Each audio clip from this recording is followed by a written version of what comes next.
Welcome to the Rim Break Rodeo. We hope this video helps. You'll start by powering down and disconnecting any external keyboard.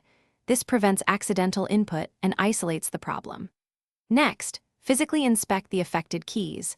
Small debris or sticky residue often causes failure, so use compressed air and a soft brush to clear around keycaps.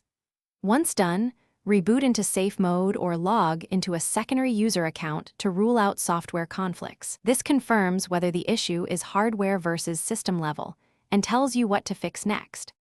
Now focus on both drivers and internals.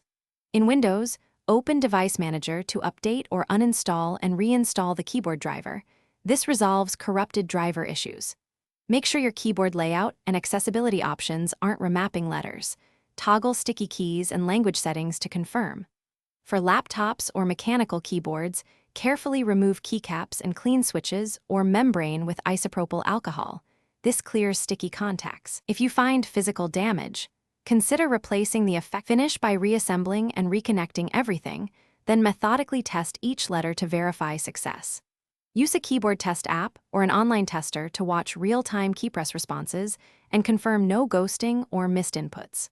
If problems persist, plug in a known good USB keyboard to determine whether the laptop's internal matrix is faulty. This isolates hardware failure from OS issues. One key troubleshooting tip: if a subset of adjacent keys fail, suspect a damaged trace or membrane. Professional replacement may be faster and more reliable.